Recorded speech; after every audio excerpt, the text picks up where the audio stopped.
নমস্কার বন্ধুরা, স্বাগত জানাই তোমাদের আমার ইউটিউব চ্যানেলে। তো আজকের এই মুহূর্তে যে বিশেষ খবরটি তোমাদের সাথে আলোচনা করব সেটা হচ্ছে আজকে সুপ্রিম কোর্টের 11 নম্বর কোর্ট রুমে 29 নম্বর আইটেমে যে মামলাটি লিস্টেড ছিল সেটা হচ্ছে 2020-22 সালের যে ডিএলএড ক্যান্ডিডেট, সেই সমস্ত ক্যান্ডিডেটরা যে 2022 সালের 11,000 সামথিং প্রাইমারি রিক্রুটমেন্টে অংশগ্রহণ করেছিল, পরবর্তীকালে তাদের বাদ দিয়ে দেওয়া হয়। সেই মামলাটির আজকে চূড়ান্ত শুনানি হয়ে গেল আশ্চর্যজনকভাবে এই কারণেই, কারণ সাধারণত কোনো মামলার চূড়ান্ত শুনানির আগে বেশ কয়েকটি শুনানি হয় এবং সেক্ষেত্রে চূড়ান্ত শুনানির ডেটটি আগেই জেনে যাওয়া যায়। বিচারপতিরা বলে দেন যে অমুক দিন চূড়ান্ত শুনানি হবে, কিন্তু আজকে চূড়ান্ত শুনানিটি মামলার শুনানি চলাকালীনই ঠিক হলো এবং বিচারপতিরাও সেটা মেনে নিয়ে আজকেই চূড়ান্ত শুনানি করিয়ে দিলেন। তো সেক্ষেত্রে আজকে সুপ্রিম কোর্টের কোর্টরুমে এই মামলার সঙ্গে বেশ কয়েকটি যারা রেসপন্ডেন্ট ছিলেন তারা সেই পার্টিগুলো উপস্থিত ছিলেন এবং যারা মূল মামলাকারী তারাও সকলেই উপস্থিত ছিলেন। তো সেই কারণেই আজকে চূড়ান্ত শুনানি হয়েছে। আজকে কিন্তু মামলাটি শুনানির পরে জাজমেন্টের জন্য মামলাটি রিজার্ভ হয়ে যায় এবং আগামী দুদিনের মধ্যে যদি এই সমস্ত পার্টিরা তারা তাদের কিছু লিখিত সাবমিশন দিতে চায় সেটা তারা জমা দিতে পারবে বলে সুপ্রিম কোর্ট উল্লেখ করে। তো আজকে সারাদিন কোর্টরুমে কি হলো, 2020-22 যারা ডিএলএড করেছে তাদের ভাগ্য পরিবর্তন হবে কি, সমস্ত পার্টিরা কি বললো, সেই বিষয়গুলো আজকের এই ভিডিওতে আলোচনা করব। তো তোমরা যারা আমার চ্যানেলটিতে নতুন আছো তারা আমার চ্যানেলটিকে সাবস্ক্রাইব করে নিও, তাহলে এই ধরনের ভিডিওগুলো পরবর্তীকালে তোমরা এই চ্যানেল থেকেই পেয়ে যাবে। তো চলো বন্ধুরা, দেরি না করে শুরু করা যাক আজকের ভিডিওটি। তো 2020-22 সালের যেসব পিটিশনার তাদের পক্ষ থেকে আজকে কোর্টরুমে উপস্থিত ছিলেন PS পাটোয়ালিয়া সাহেব ও মীনাক্ষী আরোরা ম্যাম। এছাড়াও 20-22দের বিরুদ্ধে সুবীর সান্যালবাবু ছিলেন, অর্থাৎ যে সমস্ত ক্যান্ডিডেটরা 2020-22-এর আগেই ডিএলএড কমপ্লিট করেছে কিন্তু তারা রিক্রুটমেন্ট প্রসেসে ইনএলিজিবল হয়েছে, তারা ফেলিওর ক্যান্ডিডেট, সেই সমস্ত ক্যান্ডিডেটদের পক্ষ থেকে সুবীর সান্যালবাবু ছিলেন। এছাড়া বোর্ডের যেসব আইনজীবীরা ছিলেন বা NIOS ডিএলএড ক্যান্ডিডেটদের যেসব আইনজীবীরা ছিলেন তাদের সাথে উপস্থিত ছিলেন 9,533 জন ক্যান্ডিডেট যারা নিযুক্ত হয়েছেন এই 11,000 সামথিং প্যানেলে, তাদের পক্ষের আইনজীবী। তো আজকে এই সমস্ত আইনজীবীদের উপস্থিতিতে কি হিয়ারিং হলো চলো সেটা আমরা একবার দেখে নিই। তো শুনানির শুরুতেই আইনজীবী PS পাটোয়ালিয়া স্যার তিনি বলতে শুরু করেন। তিনি বলেন যে লাস্ট যে অর্ডার হয়েছিল এই মামলাটিতে 20-22 ডিএলএডরা এই 11,000 প্যানেলে অংশগ্রহণ করতে পারবে কিনা, সেই অর্ডারে আদালতের পক্ষ থেকে বোর্ডকে নির্দেশ দেওয়া হয়েছিল যে তারা যেন তালিকা প্রকাশ করে এবং এই তালিকাতে তারা যেন সমস্ত ডিটেলসটা তারা প্রকাশ করে যে 20-22 ডিএলএডদের অন্তর্ভুক্ত করা হলে তাদের মধ্যে কতজন এই প্যানেলে আসতে পারে, সেই সমস্ত বিষয়গুলো যেন তথ্য আকারে প্রকাশ করা হয়। তখন জাস্টিস নরসিমহা তিনি বলেন যে অনারেবল ডিভিশন বেঞ্চ 2016 সালের প্রাথমিকের যে রিক্রুটমেন্ট রুল রয়েছে সেই রিক্রুটমেন্ট রুলের 6 রুলের সাবরুল B এর যে ব্যাখ্যা করেছে সেটা ঠিক না ভুল। সেই সময় বোর্ডের আইনজীবী বলেন যে 2022-এর যে মেরিট লিস্ট রয়েছে সেটা অলরেডি এক্সপায়ার হয়ে গিয়েছে। তখন পাটোয়ালিয়া স্যার তিনি বিরোধিতা করে বলেন যে না মাই লর্ড, আমরা আইনত দেখাতে পারবো যে আমরা এলিজিবল, আমরা আগেও এলিজিবল ছিলাম, যেহেতু আগেও বোর্ড আমাদের কনসিডার করেছিল এবং আমরা অংশগ্রহণ করেছিলাম, কিন্তু এখন আমাদেরকে বাদ দিয়ে দেওয়া হচ্ছে, এই বিষয়টা ঠিক হচ্ছে না। তিনি পরিষ্কারভাবেই বলেন যে 2016 আইনের রুল 6 এর সাবরুল 2কে ডিভিশন বেঞ্চে যেভাবে ব্যাখ্যা করা হয়েছে সেটা সঠিকভাবে ব্যাখ্যা করা হয়নি। এই সময় জাস্টিস নরসিমহা তিনি সম্মতি জানিয়ে বলেন যে হ্যাঁ, এই বিষয়টা নিয়ে আমরা আপনাদের সাথে প্রাথমিকভাবে একমত, কারণ রুলে এরকম বলা হয়নি যে তোমাকে নিয়োগের আগেই, অর্থাৎ যখন অ্যাডভার্টাইজমেন্ট বেরোচ্ছে সেই সময় ওই যোগ্যতা অর্জন করে থাকতে হবে, বরং বলা হয়েছে যে যোগ্যতাটি অর্জন করে নিতে হবে। তো এক্ষেত্রে এটা সঠিকভাবে প্রমাণ করে না যে রিক্রুটমেন্ট নোটিফিকেশান বেরোনোর আগেই সেই যোগ্যতাটি সম্পন্ন হয়ে থাকতে হবে। সেই সময় পাটোয়ালিয়া স্যার সম্মতি জানিয়ে বলেন কারেক্ট স্যার, আমরা জুন 2022-এর মধ্যে ট্রেনিং পাস করেছি, বোর্ড এক্সাম নিতে দেরি করেছিল, সেটা আমাদের ভুল নয়। সেই কারণেই এই বিষয়টা নিয়ে আমরা 2020-22 ডিএলএড ক্যান্ডিডেটদের পক্ষ থেকে একটি মামলাও করেছিলাম হাইকোর্টের সিঙ্গেল বেঞ্চে। তো সেখানে সিঙ্গেল বেঞ্চের পক্ষ থেকে বোর্ডকে যে নির্দেশ দেওয়া হয়, এখানে নির্দেশ দেওয়া হয় যে যাতে 2022 সালে যদি রিক্রুটমেন্টের নোটিফিকেশান বেরায় সেখানে যাতে বোর্ড 2020-22 ডিএলএড ক্যান্ডিডেটদের অংশগ্রহণ করার জন্য সুযোগ করে দেয়। এবং এরপরে মামলাটি ডিভিশন বেঞ্চে চ্যালেঞ্জ হয় এবং ডিভিশন বেঞ্চও কিন্তু এই যে সিঙ্গেল বেঞ্চের যে মতামত সেই মতামতটিকে তারা গ্রহণ করে, কিন্তু তা সত্ত্বেও ডিভিশন বেঞ্চের যে রায় সেই রায়টি কিন্তু পাল্টে যায়। তার কারণ ডিভিশন বেঞ্চ যে 2016 সালের রিক্রুটমেন্ট রুল, সেই রিক্রুটমেন্ট রুলের 6-এর যে 2 রুল রয়েছে সাবরুল, সেই সাবরুল অনুযায়ী তারা বলেন যে এখানে যেটা বলা হচ্ছে যে অ্যাডভার্টাইজমেন্ট বেরোনোর আগেই কিন্তু ট্রেনিংটা কমপ্লিট থাকতে হবে। তো সেই বিষয়টা কিন্তু ক্লিয়ারভাবে সেই রিক্রুটমেন্ট যে গেজেট নোটিফিকেশান সেইখানে কিন্তু ক্লিয়ারভাবে বলা নেই, সেটাই পাটোয়ারিয়া স্যার তুলে ধরেন। তো পাটোয়ারিয়া স্যার বলেন যে এই যে ডিভিশন বেঞ্চের যে জাজমেন্ট বা যে ব্যাখ্যা, তার বিরুদ্ধেই আমরা সুপ্রিম কোর্টে একটা এসএলপি ফাইল করি। তখন 2023-এর 28শে জুলাই যে অর্ডার হয়, সেই অর্ডারে বলা হয় যে এই যে ইস্যুটা রয়েছে 2020-22 ডিএলএড ব্যাচদের নিয়ে, সেই ইস্যুটা না মেটা পর্যন্ত কিন্তু বোর্ড হচ্ছে কোনো মেরিট লিস্ট প্রকাশ করতে পারবে না, এবং 20-22 যে ডিএলএড ব্যাচ রয়েছে তারা 31শে ডিসেম্বর তাদের যে ডিএলএড, সেই ডিএলএডের রেজাল্ট আউট হয়ে যায় এবং তারপরে ইন্টারভিউ শুরু হয়। তো 2024-এর 22শে জানুয়ারি হিমা কোহলি ম্যাডামের বেঞ্চে বোর্ডকে সমস্ত ডিটেলস এফিডেভিট আকারে জমা করতে বলা হয়। বোর্ড 29শে জানুয়ারি 2024-এ একটি এফিডেভিট ফাইল করে এবং সেই এফিডেভিটে বোর্ড জানায় যে 11,758টি ভ্যাকান্সি টোটাল রয়েছে এই রিক্রুটমেন্টে, এবং তার মধ্যে 9,533টি যে ভ্যাকান্সি, সেই ভ্যাকান্সিগুলোতে যারা 2020-22 সেশনের আগে ডিএলএড করেছিল তাদেরকে ইনক্লুড করা হয় এবং তাদের ড্রাফট মেরিট লিস্টে স্থান দেওয়া হয়, এবং 2108 জন প্রার্থীকে ইনক্লুড করা হয়নি। তার কারণ হচ্ছে যে তারা নট কোয়ালিফাই ছিল সেই সময়, কিন্তু যদিও তাদের 2020-22-এর আগের যে ডিএলএড সেটা তাদের করা ছিল, যেহেতু তারা নট কোয়ালিফাই তাই তাদের লিস্টে রাখা হয়নি। তো সেই সময় কিন্তু সুপ্রিম কোর্টের পরিষ্কার নির্দেশ ছিল যে 9533 যাদের হচ্ছে গিয়ে ড্রাফট মেরিট লিস্টে রাখা হয়েছে তাদের নিয়োগ দেওয়া যেতে পারে, কিন্তু তাদের নিয়োগটা দিলেও সেটাতে সাবজেক্ট টু আউটকাম হিসেবে নিয়োগ দিতে হবে, এবং 2020-22 ডিএলএড যারা রয়েছে তাদেরকে কিন্তু ইন্টারভিউতে অংশগ্রহণ করতে দিতে হবে। তো পাটোয়ারিয়া স্যারের কাছ থেকে সুপ্রিম কোর্টের এই নির্দেশটি শোনার পরে বিচারপতি একটু চমকে যান এবং তিনি বলেন যে তাহলে কি আজকেই ফাইনাল হিয়ারিং করা যাবে? তো সেই সময় পাটোয়ারিয়া স্যার সম্মতি জানিয়ে বলেন যে হ্যাঁ, আমাদের কোনো অসুবিধে নেই আজকে ফাইনাল হিয়ারিং করালে। তো সেই সময় বিচারপতিরা সম্মত হন এবং তারপরে বিচারপতিরা বলেন যে 29শে সেপ্টেম্বর 2022 যে নোটিশ দেওয়া হয়েছিল রিক্রুটমেন্টের জন্য, বোর্ড সেখানে 2020-22 ডিএলএড ক্যান্ডিডেটদেরকে অ্যাপ্লাই করার জন্য তাদের অনুমতি দিয়েছিল বা অ্যালাউ করেছিল, কিন্তু সেই যে বোর্ড অনুমতিটা দিয়েছিল 2020-22 ডিএলএড ক্যান্ডিডেটদের অ্যাপ্লাই করার জন্য, সেটা তারা সঠিকভাবে করেছিল কিনা সেই জিনিসটাই দেখতে হবে। তখন পাটোয়ারিয়া স্যার বলেন যে 2016-র যে রিক্রুটমেন্ট রুল রয়েছে সেখানে 6-এর যে সাবরুল 1 সেখানে বলা হয়েছে সিটিজেন অফ ইন্ডিয়া হতে হবে ক্যান্ডিডেটকে এবং 18 থেকে 40 বছরের মধ্যে বয়স হতে হবে। সেখানে কিন্তু একটা কাট অফ ডেট বলে দেওয়া রয়েছে যে রিক্রুটমেন্ট ডেটের আগে তাকে এই কোয়ালিফিকেশানটা তাকে থাকতে হবে বা তাকে এই যে ক্রাইটেরিয়া সেটা থাকতে হবে।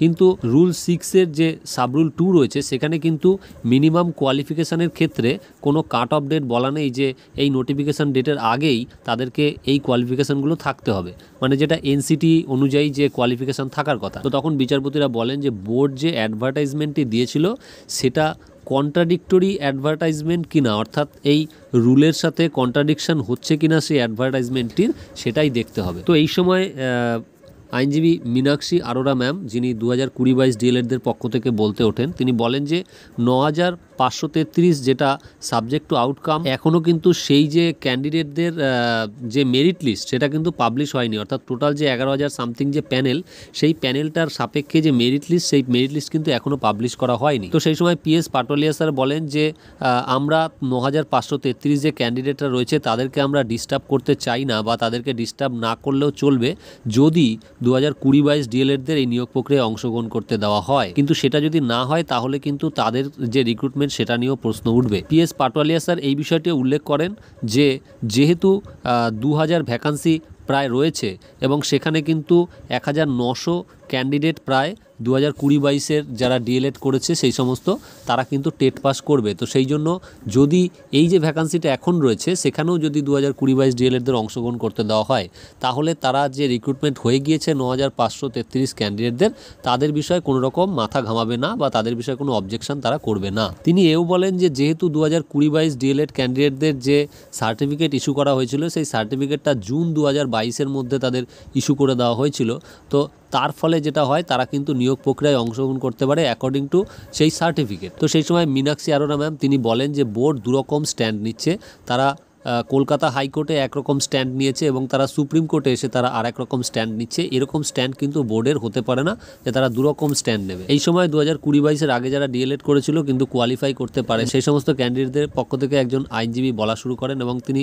বলেন যে আমরা এলিজিবল, আমরা কোয়ালিফাই করিনি ঠিকই, কিন্তু আমরা এখনও অবধি জানতে পারিনি যে এই যে 11,000 সামথিং প্যানেল এর কাট অফ ডিটেলস কী রয়েছে বা কোন কাট অফে আমরা বাতিল হলাম সেই বিষয়গুলো আমরা এখনও জানতে পারিনি। এবং যে ভ্যাকান্সিটা পড়ে রয়েছে তাতে আমরা অংশগ্রহণ করতে পারবো কি না সেটাও এখনও বলা হয়নি পরিষ্কারভাবে। এবং তারা বলেন যে আমাদের আবেদন যে যাতে করে এই যে ভ্যাকান্সিটা পড়ে রয়েছে এখন তাতে 2020-22 ডিএলএডদের সম্পূর্ণভাবে নিয়োগ না দেওয়া হয়, যাতে সেখানে আমাদের নিয়োগের জন্যও কনসিডার করা হয়। কারণ আমাদের যে কাট অফ বা যে প্যানেলের যে ডিটেলস সেটা পাবলিশ হলে যদি দেখা যায় যে আমরা সেখানে যোগ্য, তাহলে যেন আমাদেরও সেখানে নিয়োগ করার মতো ভ্যাকান্সি থাকে। তো এই সময় বোর্ডের একজন আইনজীবী তিনি বলেন যে এত দেরিতে কেন আসছেন এই সমস্ত ক্যান্ডিডেটরা যারা হচ্ছে গিয়ে নট কোয়ালিফাই হয়েছেন এই নিয়োগ প্রক্রিয়াতে, সেই বলে তিনি আপত্তি জানাতে চান। তো সেই সময় নিয়োগ যে ডিএলএড রয়েছে তাদের পক্ষ থেকে একজন আইনজীবী তিনি বলেন যে আমাদের এলিজিবিলিটি ক্রাইটেরিয়াতে আমরা যোগ্য, তো সেই বিষয়টা যেন সুপ্রিম কোর্ট একটু ভেবে দেখে। সেই সময় বোর্ডের একজন আইনজীবী উঠে বলেন যে মাই লর্ড, এই ইস্যুটা কিন্তু অন্য একটা ইস্যু, এটা কিন্তু এই বিষয়ের সঙ্গে রিলেটেড নয়। তো সেই সময় বিচারপতি মহাশয় বলেন অলরাইট, আমি এটা দেখে নিচ্ছি যে যেটা এনআইওএস এর ইস্যুটা রয়েছে সেটা। তো সেই সময় বোর্ডের একজন আইনজীবী তিনি বলেন যে আমরা যে 2020-22 ক্যান্ডিডেটদেরকে এই রিক্রুটমেন্ট প্রক্রিয়ায় অংশগ্রহণ করতে দিয়েছিলাম সিঙ্গেল বেঞ্চের অর্ডারে, সেই যে আমাদের যে অংশগ্রহণ করতে দেওয়ার যে বিষয়টা, সেই বিষয়টিতে ডিভিশন বেঞ্চ কিছু ভুল খুঁজে পেয়েছিল। তার জন্যই আমরা পরবর্তীকালে তাদেরকে এই নিয়োগ প্রক্রিয়ায় যাতে তারা অংশগ্রহণ করতে না পারে সেই বিষয়টা আমরা চিন্তাভাবনা করি। তো সেই সময় বিচারপতিরা বলেন যে তাহলে আপনারা আপনাদের যে স্ট্যান্ড সেই স্ট্যান্ডটা আপনারা চেঞ্জ করছেন। তো বোর্ডের আইনজীবী সেই সময় কৌশলে বলেন যে আমরা আমাদের স্ট্যান্ড চেঞ্জ করছি না, আমরা ডিভিশন বেঞ্চের যে দৃষ্টিভঙ্গি সেই দৃষ্টিভঙ্গিটাকে আমরা অ্যাকসেপ্ট করছি। তো সেই সময় 20-22 ডিএলএড ব্যাচের আগে যেসব ক্যান্ডিডেটরা ডিএলএড করেছিল সেই সমস্ত ক্যান্ডিডেটদের পক্ষ থেকে সুবীর সান্যাল মহাশয় তিনি বলতে ওঠেন। তো সেই সময় তিনি বলেন যে প্রি অ্যামেন্ডেড 2016 যে রুল রয়েছে সেখানে 6-2 যে রুলটি রয়েছে সেখানে এনসিটি ট্রেনিং কোয়ালিফিকেশানের ক্ষেত্রে রিল্যাক্সেশন দেওয়া ছিল, যেখানে বলা ছিল যে ট্রেনিং কোয়ালিফিকেশানের ক্ষেত্রে তারা একটু রিল্যাক্সেশন পাবে, তারা জয়নিংয়ের পরেও বা রিক্রুটমেন্ট প্রক্রিয়া অংশগ্রহণের পরেও ট্রেনিং কোয়ালিফিকেশান কমপ্লিট করতে পারবে। কিন্তু 2020 22 ডিসেম্বর যে এনসিটি অ্যামেন্ডমেন্ট রুলটি করে সেখানে কিন্তু রিল্যাক্সেশন তুলে নেওয়া হয় এবং সেখানে বলা হয় candidate shall possess minimum qualification prevailing recruitment notification, অর্থাৎ রিক্রুটমেন্ট নোটিফিকেশানের আগেই কিন্তু ক্যান্ডিডেটকে যে মানে ট্রেনিং কোয়ালিফিকেশান সেটা কমপ্লিট করে থাকতে হবে। তো এক্ষেত্রে 2020-22 ট্রেনিং কমপ্লিট ছিল না নিয়োগ নোটিফিকেশানের সময়, তারা পার্সুইং ক্যান্ডিডেট ছিল যাদেরকে নিয়োগে অংশগ্রহণ করতে দেওয়া যায় না। এক্ষেত্রে বোর্ড তাদের নিয়োগে অংশগ্রহণ করতে দিতে পারে না, বোর্ডের সেরকম কোনো অথরিটি নেই, তাই বোর্ড তাদেরকে নিয়োগে অংশগ্রহণ করতে দিয়ে ভুল করেছিল। এবং এক্ষেত্রে তিনি কিছু সুপ্রিম কোর্টের জাজমেন্টও পড়ে শোনান এবং এরপরেই বিচারপতিরা বলেন যে আচ্ছা, যারা 2020-22 সেশনের ডিএলএড প্রার্থী তারা কি আইনতভাবে এই যে 11,000 সামথিং যে প্যানেল সেই প্যানেলে নিয়োগ প্রক্রিয়ায় অংশগ্রহণে অবৈধ? যদি তাই হয় তাহলে তো কোনো কথা নেই, আর যদি তা না হয় তাহলে তো তারা অংশগ্রহণ করতে পারে। তো সেক্ষেত্রে তারা কি মানে আন্ডার টিথ অফ রুল, তারা কি আইনের আওতার মধ্যে পড়ছে? তো সেক্ষেত্রে সুবীর সান্যাল বাবু তিনি বলেন যে ইয়েস মাই লর্ড, তারা আইনের আওতার মধ্যেই পড়ছে, অর্থাৎ যে অ্যামেন্ডেড রুল যেটা রয়েছে 2016 সেই অ্যামেন্ডেড রুলের আইনের আওতার মধ্যেই কিন্তু তারা পড়ছে। তো এই সময় বিচারপতিরা বলেন যে 6-2 যে রুলটি রয়েছে রিক্রুটমেন্টের সেখানে মিনিমাম কোয়ালিফিকেশান থাকতে হবে কোন ডেটের মধ্যে, সেটা কি রিক্রুটমেন্ট নোটিফিকেশান পাবলিশ হওয়ার আগেই থাকতে হবে না রিক্রুটমেন্ট নোটিফিকেশান পাবলিশ হওয়ার পরে করলেও চলবে, সেই বিষয়টাকেই আমাদের ভালো করে ভেবে দেখতে হবে। তো এরপরে 9,533 জন ক্যান্ডিডেটদের পক্ষ থেকে আইনজীবী বলতে ওঠেন, তিনি বলেন যে আমাদের মেরিট লিস্টে আসার পরে আমাদের মেরিট লিস্টটি কিন্তু এক্সপায়ার করে গিয়েছে, তাই আমাদের সাবজেক্ট টু আউটকাম যে বলা হচ্ছিল কোর্টের অর্ডারে সেই বিষয়টা থেকে যেন আমাদেরকে মুক্তি দেওয়া হয় বা সেই বিষয়টা থেকে যেন আমাদেরকে ডিস্টার্ব করা না হয়, এরকম একটা আবেদন তারা করেন। এবং এরপরে বোর্ডের পক্ষ থেকে একজন আইনজীবী বলতে ওঠেন, তিনি বলেন যে 24 মাস ধরে যে 2020-22 প্রার্থীরা ট্রেনিং করেছে তাহলে ডিসেম্বর 2022-এ কমপ্লিট হবে, তারা যে বলছে যে জুন 2022-এ সেটা কিন্তু ঠিক নয়, অর্থাৎ তাদের যে সার্টিফিকেট দেওয়া হয়েছে জুন 2022 হিসেবে সেটা আসলে ঠিক নয়, তাদের অ্যাকচুয়াল ট্রেনিং কমপ্লিট হয়েছে ডিসেম্বর 2022-এ। তো সেক্ষেত্রে কিন্তু তারা এই প্রক্রিয়ায় অংশগ্রহণ করতে পারে না। সেই সময় সুবীর সান্যাল বাবু তিনি বলেন যে মাই লর্ড, আপনারা যে বলছেন যে 29 সেপ্টেম্বর 2022-এ বোর্ড এ সমস্ত ক্যান্ডিডেটদেরকে অ্যালাউ করেছিল 2020-22 ডিএলএডদের, তাহলে 2020-22 ডিএলএডরা বাতিল হবে কেন? কিন্তু এক্ষেত্রে মূল বিষয় হলো বোর্ড এই সমস্ত ক্যান্ডিডেটদের অ্যালাউ করতে পারে না, কারণ এরা সেই সময় ছিল পার্সুইং ক্যান্ডিডেট। তো পার্সুইং ক্যান্ডিডেটদের কখনো নিয়োগ প্রক্রিয়ার মধ্যে অংশগ্রহণ করানো যায় না। তো সেই বিষয়টা যদি বোর্ড করে থাকে তাহলে সেটা বোর্ড ভুল করেছে, সেটা বোর্ডের ভুল, সেই ভুলটাকে সঠিকভাবে মেনে নেওয়া যায় না।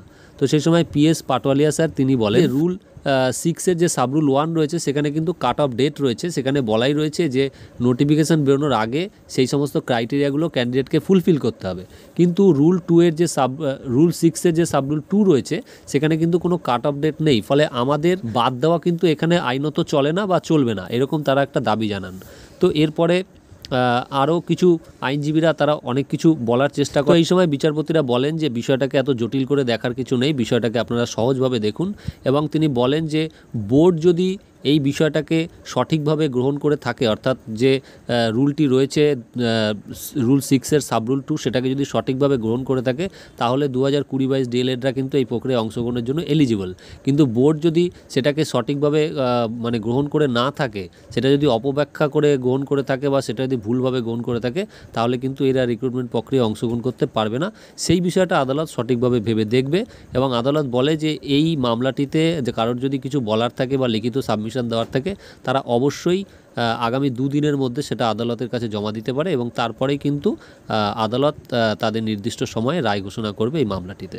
তো বন্ধুরা, এই মামলাটিতে আপাতভাবে যে বিষয়টি উঠে আসছে সেই বিষয়টি হচ্ছে যেহেতু যে গেজেট নোটিফিকেশানটি ছিল তার 6-এর সাবরুল 2-এ যেটা নির্দিষ্ট কোনো কাট অফ ডেট ছিল না, তো সেক্ষেত্রে দেখতে গেলে কিন্তু আইনতভাবে 20-22 ডিএলএডরা কিন্তু অংশগ্রহণের যোগ্য, ঠিক আছে।